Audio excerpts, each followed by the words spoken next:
நம் மத்தியில் இப்போ கோட்டக்கச்சேரியில் பூந்தளிர் வசந்தம் அப்படிங்கிற குழுவிலிருந்து நம்முடைய உறுப்பினர்கள் எல்லாமே இருக்கிறாங்க.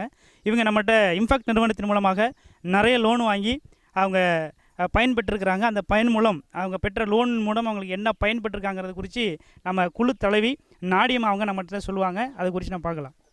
வணக்கம்மா, உங்கள் பேர், உங்களுடைய குழுவோட பேர், அது மட்டும் இல்லாமல் நீங்கள் இம்பாக்ட் நிறுவனத்தின் மூலமாக கடன் வாங்கி என்னெல்லாம் பயன்பெற்றீங்க அப்படிங்கிறத எங்களுக்கு கொஞ்சம் விரிவாக சொல்ல முடியுங்களா? என் குழு பேர் வந்து பூந்தளிர், என்னோடய பேர் வந்து நாடியம்மாள். நான் வந்து இன்ஃபேக்டில் வந்துட்டு கடன் கேட்டோம். ஃபஸ்ட்டு வந்து மாடு வாங்கலாங்கிற ஆசை எங்களுக்கு இருந்தது. எங்கள்கிட்ட பணம் இல்லை, அதனால் இன்ஃபேக்டில் லோன் கேட்டோம். லோன் கேட்குறப்போ வந்து கறவை மாட்டு லோனுக்காக 15,000 ஃபஸ்ட்டு கொடுத்தாங்க. அதற்கான பயிற்சியும், கால்நடை வளர்ப்புக்கான பயிற்சியும் கொடுத்தாங்க. அந்த மாடு ஃபஸ்ட்டு ஒரு மாடு வாங்கினோம். அந்த மாடை தான் வாங்கினோம். வாங்கி வந்துட்டு அதை நல்ல விதமாக வளர்த்து கன்றுக்குட்டி போட்டு ஒரு 8 லிட்டர் போல் பால் கறந்தது. என் குடும்பத்துக்காக தான் வருமானம். எனக்கு குடும்ப செலவு எல்லாமே அந்த பால் கறவையிலேருந்து நாங்கள் பண்ணிகிட்ருக்கோம். இப்போ வந்து முன்னாடி போல் எங்களுக்கு கஷ்டம் கிடையாது. குடும்பத்துக்கான வருமானம், பிள்ளைங்க படிப்புக்கெல்லாம் வந்து எல்லாமே இதில் மாடு வளர்ப்புலேருந்து நாங்கள் பண்ணிகிட்ருக்கோம். ஒன்றும் கஷ்டம் இல்லாமல் நல்லாயிருக்கும் சார். நன்றி சார். இம்பாக்ட் நிறுவனத்திலிருந்து உங்களுக்கு கொடுக்கப்படுற லோனை குறித்து நீங்கள் நல்லாவே தெரிஞ்சிருப்பீங்க. இது எங்கள்கிட்ட வந்து 2வது முறை லோன் வாங்கி 3வது முறை லோன் வாங்க போகிறீங்க. கறவை மாடுங்கிறது நம்முடைய வாழ்க்கையில் மிகவும் ஒரு நல்ல ஒரு வருமானத்தை தரக்கூடிய ஒரு நல்ல ஒரு பிஸ்னஸ், சரிங்களா? இப்போ நீங்கள் குழுக்களாக இருக்கீங்க, உங்களுக்கு நீங்கள் வந்து கறவை மாடு வாங்கினா அதன் மூலம் எப்படி ஒரு வருமானம் கிடைக்குங்கிறத உங்களுக்கு நல்லா தெரியும். ஏன்னா நம்ம கிராமப்புறத்தில் நம்ம இருக்கிறோம், சரிங்களா? ஒரு பால் மூலமாக கிடைக்கிற வருமானம் இருக்குது பார்த்தீங்களா, அது மிகவும் வந்து அதோட நிகர லாபமே நம்மளுடைய குடும்பத்துக்கு போதுமானதாக இருக்கும். இப்போ வீட்டில் ஒரு பசுமாடு இருக்குது அப்படின்னு சொன்னீங்கன்னாக்கா, அது மூலமாக கிடைக்கிற வருமானத்தை விட அது வருமானத்தை எந்த அளவுக்கு நம்ம எதிர்பார்க்குறோமோ அதுபோல் அதை பராமரிக்கிறதுலையும் நம்மளுடைய நாட்டமும் நோக்கமும் அதிகமாக அதில் இருக்கணும். அதை நாங்கள் எழுதியிருக்கோம். பராமரிப்பு முறைகள், ஒரு கறவை மாடு ஒரு கால்நடை நம்ம பயன்படுத்துகிறோம் அப்படின்னு சொன்னாக்கா அதை எப்படி அதை வந்து பராமரிக்கணும் அப்படிங்கிறத நம்ம ஃபஸ்ட்டு தெரிஞ்சிருக்கணும், சரிங்களா? நம்ம வீட்டில் எப்படி குழந்தைகளை எப்படி நம்ம பராமரிக்கிறதுக்கு முக்கியத்துவம் கொடுக்குறோமோ அதே போல் கறவை மாடுகளையும் நம்ம என்ன செய்யணும்னா அதை பராமரிக்கிறதுல முக்கிய பங்கு நம்ம வகிக்க வேண்டியது மிகவும் அவசியமான ஒரு காரியமாக இருக்குது, சரிங்களா?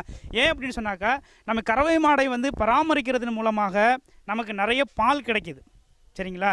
இப்போ பால் நிறைய கிடைச்சாதான் நம்ம என்ன செய்யலாம், அதுலேருந்து நமக்கு வருமானங்கள் பெற்றுக்கொள்ள முடியும். சில நேரங்களில் பார்த்தீங்கன்னு சொன்னாக்கா கறவை மாடு நம்ம வச்சுருப்போம், ஆனால் அதுக்கு வந்து சில நேரத்தில் சரியாக பால் கறக்காது. அது காரணம் என்னென்னு சொன்னாக்கா, நம்ம வந்து சரியாக அதை பராமரிப்பு இல்லாத ஒரு காரணத்தினால தான். சில நேரத்தில் மாடு வந்து வயலில் மேய்விக்கிறோம், கொண்டாந்து கட்டிடுறோம், இந்த மாதிரி சூழ்நிலை தான் காணப்படுது. ஆனால் அதை நம்ம முக்கியமாக அதுக்கு ஒரு நேரம் வகுத்து அதை நம்ம பராமரிப்போம்னு சொன்னாக்கா நமக்கு நல்லது ஒரு வருமானம் கிடைக்கிறதுக்கு நிறைய வாய்ப்பு இருக்குது. அது எப்படி பராமரிக்கணும் அப்படின்னாக்கா, ஒவ்வொரு நாள் பார்த்திங்கன்னா மாடை வந்து கறவை மாடை வந்து நம்ம அது பால் கறக்குது அப்படின்ட்டா சில நேரத்தில் பால் கறந்த உடனே மாடு என்ன பண்ணிடும்னா படுத்துரும். சத்து குறைவாக இருந்துச்சுன்னா மாடு என்ன பண்ணுன்னா படுத்துரும், சரிங்களா? அப்போ வந்து மாடு பால் கறந்துட்டு அரை மணி நேரமாவது மாடு வந்து நிற்கணும். அதுக்கு நம்ம என்ன செய்யணுன்னாக்கா, படுக்காமல் இருக்கிறதுக்கு தீவனம் கொடுக்கணும், புல் வச்சுருந்தீங்கன்னா நம்ம புல் போடணும். அப்போ அரை மணி நேரமாவது பால் கறந்து என்ன செய்யணுங்க, அது நிற்கணும். இப்படி பால் கறந்த உடனே அந்த மாடு படுக்குது அப்படின்னு சொன்னாக்கா அது என்ன ஆகும் அப்படின்னு சொன்னால், அதோடைய மடி வீக்க நோய் வந்துருச்சு அப்படின்னாக்கா அதுக்கு வந்து நீக்கிறதுக்கு வந்து மருந்தே கிடையாது. அது வராமல் இருக்கிறதுக்கு ஆன்டிபயாட்டிக் மருந்து இருக்குது. அதை நம்ம வந்து வராமல் தடுக்கலாமே தவிர அதை வந்த பிறகு பயன்படுத்துறது ரொம்ப கஷ்டம் தான் நமக்கு. அப்போ அந்த அடுத்து பார்த்திங்க அப்படின்னு சொன்னாக்கா, பால் உற்பத்தி அளவு நம்ம மாட்டுக்கு வந்து சில நேரத்தில் சராசரியாக ஒரு மாடு வந்து எவ்வளோ கறக்கும்னு நினைக்கிறீங்க? நல்ல மாடாக இருந்துச்சுன்னா ஒரு நாளைக்கு 5 லிட்ரு 7 லிட்ரு. இது வந்து நம்ம நாட்டு ரக மாடுகள் வந்து 7 லிட்ரு 8 லிட்ரு கிடைக்கும். அது கிராஸில் உள்ள மாடு பார்த்திங்கன்னு சொன்னாக்கா 10-12 வரையும் நம்ம அது கறக்கும். அப்படி கறந்தால் தான் நமக்கு வந்து லாபம் இருக்கும். மாடை வந்து நல்ல பால் உற்பத்தி அளவுக்கு என்ன செய்யணும் அப்படின்னு சொன்னாக்கா, சத்தான உணவு கொடுக்கணும் அப்படின்னு சொல்லி நம்ம பார்க்குறோம். இது உங்களுக்கு வந்து இது குறித்து உங்களுக்கு ஒரு அவேர்னஸ் இல்லை, தெரியல அப்படின்னு சொன்னாக்கா, நம்ம கிராமத்துக்கு வெட்டினரி டாக்டர்ஸ் இருக்காங்க. அவங்கள்ட்ட போய் ஆலோசனை கேட்டாங்கன்னா உங்களுக்கு சொல்லுவாங்க, சில மாடுகள் வந்து பார்த்திங்கன்னா கோமாரி நோயினால் ரொம்ப பாதிக்கப்படும். அதனால் சரியாக பால் கறக்க முடியாது. இப்படி பலவிதமான வியாதிகள் மாட்டுக்கு வரக்கூடும். அப்போ வந்து மாடு போடுற சாணத்திலேருந்து நம்ம என்ன பண்ணிக்கலாம், தெரிஞ்சிக்கலாம். அதோட யூரின்லேயே நமக்கு தெரிஞ்சிக்கலாம் மாட்டுக்கு வந்து என்ன வியாதி இருக்குது, ஏன் அப்படிங்கிறத நம்ம தெரிஞ்சிக்க முடியும், சரிங்களா? அப்போ வந்து பால் உற்பத்தியோட அளவு வந்து நமக்கு வந்து நிரந்தரமாக இருக்கணும். சில நேரத்தில் பார்த்திங்கனாக்கா ஒரு நாளில் வந்து 7 லிட்டர் கறக்கும், சில பார்த்திங்கன்னா வந்து 5 லிட்டர் தான் கறக்கும். அப்போ ஏன் அப்படின்னாக்கா, அதுக்கு நமக்கு சரியான ஒரு தீவனத்தை நம்ம வைக்கல, எனக்கு உணவு நம்ம வந்து பராமரிக்கலை. நீங்கள் என்ன செய்யணும், நேச்சுரல்ஸ், அதாவது நம்ம பச்சை புல்கள் இருக்குது பார்த்தீங்களா, அதை வந்து மக்காச்சோளம் இருக்குது பார்த்தீங்களா, அது மாதிரி உள்ள சத்தான தீவனங்களை நம்ம கொடுக்கும் பொழுது அது நிறைய பால் தருது. அப்போ வந்து அது பால் தன்மையை நம்ம நிலைப்படுத்தி கொள்றதுக்கு வந்து முதல் நல்ல சத்தான உணவுகளை அதுக்கு என்ன பண்ணணுங்க, மாட்டுக்கு கொடுக்கணும். இப்போ நம்ம ஊரில் கிடைக்கக்கூடிய எளிதாக கிடைக்கக்கூடிய தென்னை மட்டைகளில் கீற்றுனால செஞ்சப்பட்ட ஓலையில் நம்ம செஞ்சு நம்ம அதோட தொழுவத்தை நம்ம பராமரித்தோன்னு சொன்னாக்க நமக்கு நல்ல ஒரு என்ன செய்யும், அதோட டெம்பரேச்சர் கரெக்டாக இருக்கும், மாட்டோடைய நலனும் சரியாக இருக்கும். பராமரிக்கிறது பார்த்திங்க அப்படின்னு சொன்னாக்கா சில நேரத்தில் மாடு வந்து சாணம் போடும், அதிலே வந்து யூரின்னு போயிருக்கும், அதிலே படுத்துக்கும். அந்த மாதிரி இருந்துச்சுனாக்கா மாட்டுக்கு வந்து வியாதி வந்துடும். உடனே வந்து அதை சுத்தப்படுத்தணும். அடுத்து மட்டும் இல்லைனாக்கா நீங்கள் சில நேரத்தில் அந்த மாடு படுத்து படுத்து வயிற்றுலலாம் புண்ணாயிரும். அதுக்கு என்ன செய்யணும் அப்படின்னாக்கா கவு மேட்டுன்னு சொல்லிட்டு ஒரு மேட்டு ஒன்று இருக்குது, 2500 வரும். அந்த மாதிரி உள்ள ஒரு மேட்டை வாங்கி நம்ம வந்து என்ன பண்ணிக்கலாம், நல்லா வந்து அதை படுக்க வைக்கிறதுக்கு நம்ம யூஸ் பண்ணிக்கலாம். கறவை மாட்டு மூலமாக நமக்கு மிகுந்த லாபம் இருக்குது. குழுவில் இருக்கிற நபர்கள் சேர்ந்து நீங்கள் அந்த கறவை மாடை நம்ம வாங்கணும்னு சொன்னாக்கா ஒரு 5 மாடு 10 மாடு நம்ம வச்சுருப்போம் அப்படின்னு சொன்னாக்க நம்மளுடைய வருமானம் வந்து மிகவும் பயனுள்ளதாக இருக்கும். சரிங்களா? இதன் மூலமாக நமக்கு வந்து கறவை மாட்டு மூலமாக நமக்கு கிடைக்கிற வருமானத்தை வச்சு உங்களுடைய குழந்தைகளுடைய படிப்பு, உங்கள் குடும்பத்தினுடைய வருமானத்தை கண்டிப்பாக பெருக்க முடியுங்களா முடியாதுங்களா? பெருக்க முடியும். அடுத்து பாருங்கள், நோய் எதிர்ப்பு திறன் என்ன வேணுங்க? நோய் எதிர்ப்பு திறன். இதை வந்து நம்ம என்ன செய்யணும் அப்படின்னாக்கா, இப்போ மாடு வந்து கண்ணுக்குட்டி போடும் இல்லைங்களா? மாடு கண்ணுக்குட்டி போடும் இல்லையா? கண்ணுக்குட்டி போட்டோன்னா மாடை மட்டும்தான் கவனிப்போம், கண்ணுக்குட்டியை நம்ம கவனிக்கிறது இல்லை. ஏன்னா மாட்டு வந்து பால் கறக்க போகுது அடுத்து, அதனால் அதை மட்டும் கவனிச்சிருவோன்னு சொல்லிட்டு கண்ணுக்குட்டியை நம்ம கவனிக்கிறது இல்லை. நல்லா கவனிங்க. நம்ம கண்ணுக்குட்டியை வந்து நீங்கள் முதல்ல நல்லா கவனிச்சாதான் அது வந்து அது ஒரு தாயாக வரும் இல்லைங்களா? அப்போ அதுக்கு வந்து ஹெல்த்தாக இருந்தால் தான், நோய் எதிர்ப்பு சக்தி அதுக்கு இருந்தால்தான் அடுத்து வந்து அதுக்கு நமக்கு நல்லா பால் கொடுக்கும். முதல்ல அந்த கன்றுக்குட்டிக்கு வந்து மிகவும் முக்கியமானது என்ன அப்படின்னு சொன்னாக்கா சீம்பால். என்னதுங்க வேணும்? சீம்பாலில் வந்து 100% வந்து அதுக்கு நோய் எதிர்ப்பு சக்தி இருக்குது.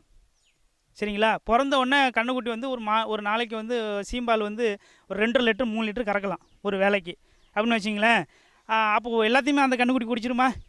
குடிக்காது. கண்டிப்பாக கன்றுக்குட்டி பிறந்து 3 நாள் கம்பல்சரி அது வந்து சீம்பால் குடிச்சே ஆகணும். அதுக்கு நம்ம என்ன செய்யணும்னா, பாலை வந்து பிரித்து எடுத்து நம்ம ஒரு பாத்திரத்தில் வச்சு அதை பதப்படுத்தி அதுக்கு திருப்ப நம்ம என்ன செய்யணுனாக்கா, பிள்ளைகளுக்கு பால் ஊட்டியில் கொடுப்போம் இல்லைங்களா, அதுபோல் கன்றுக்குட்டி கொடுக்கணும். 3 லிட்டரு அது வந்து 3 நாளைக்கு அது குடிச்சிருச்சுன்னு சொன்னாக்கா அது தாயாய் வரும் பொழுது அதுக்கு நோய் எதிர்ப்பு சக்தி இருக்கும். இடையில சில கன்றுக்குட்டியை பார்த்தீங்கன்னாக்கா வளரவே வளராது. அதோட நிலைமை ஒரு மோசமானதாக இருக்கும். அது ஏன் அப்படின்னு சொன்னாக்கா நோய் எதிர்ப்பு திறன் இல்லை, அதை நம்ம வந்து சரியாக பராமரிக்க இல்லை அப்படின்னு சொல்லுவாங்க. ஸோ அதனால் நம்ம என்ன செய்யணுன்னாக்கா கவனிங்க. அப்போ என்ன செய்யணும் அப்படின்னு சொன்னாக்கா சீம்பால் ரொம்ப ரொம்ப மிக முக்கியம். அதில் வந்து இரும்பு சத்து இருக்குது, நிறைய காப்பர் அதில் இருக்குது. அதெல்லாம் இருக்கிறதுனால அது குடித்து வளர்ந்து நல்ல ஒரு ஹெல்த்தியாக இருக்கும். ஒரு கன்றுக்குட்டி பிறந்ததுன்னா கண்டிப்பாக 25 கிலோவுக்கு மேலே இருக்கணும். சரிங்களா? அப்போ தான் வந்து ஒரு நல்ல ஹெல்த்தியான ஒரு கன்றுக்குட்டி அப்படின்னு நம்ம சொல்ல முடியும். சரிங்களா? அப்போ வந்து நம்ம கன்றுக்குட்டியை நல்லா வளர்க்கணும். அதுக்கு சில நேரத்தில் வியாதிகள்லாம் வராமல் தனியாக என்ன பண்ணணுங்க, அதிலே வந்து சாணம்லாம் போட்டுச்சுன்னா நம்ம என்ன பண்ணணும், பிரித்து எடுத்து தனியாக நம்ம பராமரிக்க சுத்தமாக அதை கழுவி சுத்தமாக நம்ம வச்சுருப்போம்னு சொன்னாக்க கண்டிப்பாக நம்ம கறவை மாட்டிலேருந்து நல்ல ஒரு வருமானம் நமக்கு கிடைக்கும். பால் கறக்கிற மாடு திடீர்னு வந்து வியாதி ஆயிடுச்சுன்னு நமக்கு வந்து பால் கறக்க முடியாது அதிலேருந்து. சரிங்களா? ஸோ அப்போ அதனால் அதுக்கு வந்து முதல்ல நமக்கு என்ன தேவைன்னா, நோய் எதிர்ப்பு திறன் செய்கிறதுக்கு அதான் செஞ்சிக்க முடியாது, நம்ம தான் செஞ்சு வைக்கணும். சரிங்களா? அடுத்து அப்படி பார்த்து என்னென்னக்கா, தீவனம் இருக்குது இல்லைங்களா? நம்ம வந்து கடையில் தான் நம்ம வாங்கி கொடுப்போம். சில நேரத்தில் வந்து நம்ம புல் அறுத்து போடுவோம். புல் அறுத்து போடாத சில நேரத்தில் கோடை காலில் எங்கே போய் நம்ம புல் அறுக்க முடியும்னு நினைக்கிறீங்க? முடியாது இல்லைங்களா? அதுக்காக நம்ம என்ன செய்கிறோன்னா, இந்த நாளில் நமக்கு வந்து அறுவடை செஞ்சாங்கன்னு சொன்னால் அதுலேருந்து கருக்காய் வரும் இல்லைங்களா? கருக்காய் நம்ம வாங்கி அதை வந்து தவிடாக மாற்றிக்கலாம். மில்லில் கொடுத்து அரைச்சி தவிடாக மாற்றிக்கலாம். அதுலேருந்து அடுத்து கோதுமை இருக்குங்க இல்லைங்களா, கோதுமை மாவு, கம்பு, இந்த மாதிரி விஷயங்களே நம்ம மாடுக்கு கலந்து கொடுக்கும் பொழுது நல்ல ஒரு ஹெல்த்தான ஒரு சரீரம் அதுக்கு இருக்கும். அப்போ நல்லா வந்து என்ன செய்யும், பால் கறக்கும். இது மூலமாக நம்மளுடைய வருமானமும் சரி, உங்களுடைய பெருக்கமும் அதிகமாக இருக்கும், வருமானத்துடைய பெருக்கம் அதிகமாக இருக்கும். நீங்கள் பிள்ளைகளுக்கு வந்து என்ன செய்யலாம், இதுலேருந்து வர்ற வருமானத்தை வச்சு உங்களுடைய குழந்தைகள் நல்லா படிக்க வைக்கலாம்.